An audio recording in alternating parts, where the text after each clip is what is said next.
আজ আমরা সঞ্জীবনী সাময়িক সংস্থার পক্ষ থেকে আমরা দেখতে পাচ্ছি যে বিগত 1-2 মাস যাবত প্রচন্ড পরিমাণে গরম পরিলক্ষিত হচ্ছে।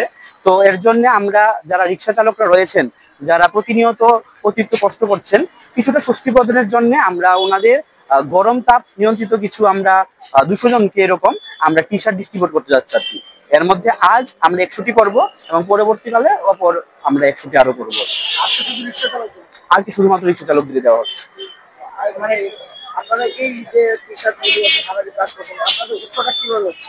আমাদের উৎস বলতে আমরা সব যাই করছি সবকিছু আমরা যারা স্টুডেন্ট রয়েছেন বা বিভিন্ন প্রফেশনে জড়িত রয়েছেন তারা আছেন, আমরা সবাই মিলিত হয়ে সেরে সবসময় তো আমরা নিজেদের কথা ভাবলেই চলবে না, আমরা নিজেদের পাশাপাশি যাতে সমাজে কিভাবে আমরা দুস্থ মানুষদের করতে পারি সেটা আমরা বরাবরই আমরা চেষ্টা করেছি। এবং শুধুমাত্র এই ইনিশিয়েটিভটা নয়, আমরা সারা মাস সারা বছর ব্যাপী আমরা নানাবিধ সামাজিক কার্যকলাপ, যেমন যারা সুবিধাবঞ্চিত শিশুরা রয়েছেন ওনাদের এডুকেশনাল বুস্ট প্রোভাইড থেকে আরম্ভ করে ব্লাড ম্যানেজ করে দেওয়া, এরপরে বন্যা পীড়িতদের নানান সময় সাহায্য করা থেকে আরম্ভ করে এরকম আমরা নানাবিধ সামাজিক কাজকর্ম আমরা করে যাচ্ছি।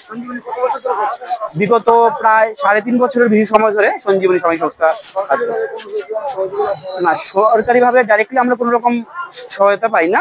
হ্যাঁ, প্রশাসনিক ক্ষেত্রে বা আরোগ্য দপ্তর থেকে যদি কোনো রকম আমাদের পারমিশন রিলেটেড কোনো রকম কাজ থাকে বা কোনো রকম যে ওনাদের সহায়তা আমাদের হস্তক্ষেপ প্রয়োজন, তখন আমরা যখন যাই ওরা আমাদের সহায়তা করে। আমি সঞ্জীবনী সাময়িক সংস্থার সভাপতি তনুজ কুমার।